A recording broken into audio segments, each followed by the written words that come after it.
Пензионерите револтирани, примањата им се зголемија за помалку од 3%, додека цените беа драстично покачени, велат дека ова е понижување, а не помош. Револтиран сум за ова, меѓутоа што да правиме? Тоа е кога немаме асални нити раководство во државата, ниту во пензискиот систем, не барат. Во странство не знам, вие треба да истражите како новинари, меѓутоа слушам 5,5 во Србија. Словенија им даде од 130 до 300 евра во зависност од големината. Бугарија исто 6,1 и да не набројувам. Меѓутоа, тоа е тоа. Не е доволно, уопште не е доволно. Не е доволно. Така да немам што да кажам.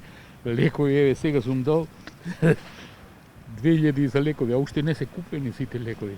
Како ќе се издржи сепак минимално покачување, меѓутоа за вас ништо тоа не значи? 3% на 15.000, тоа е 450 денари. Ништо не е, не се ни толку.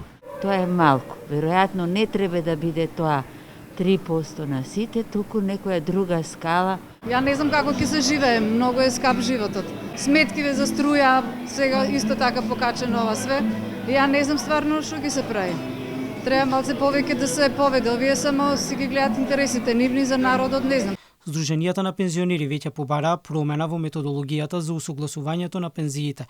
Бараат покрај растот на цената да се земе во предвид и растот на просечната плата. Од Министерството за труд велат дека допрва ќе се правеле анализи и ќе се формираат работни групи. Конкретен план нема. Дел од програмата на владата е промена, да отвориме една експертска дебата за промена на системот на усогласување на пензиите во првиот квартал од годината. Според државната статистика, цените на мало во декември 2021 се зголемиле за 6% во однос на истиот месец од претходната година, а трошоците за живот за 4,9%.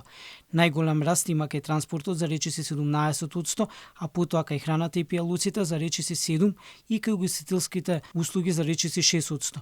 Од друга страна, пензиите со јануарското согласување пораснаа за 2,9%.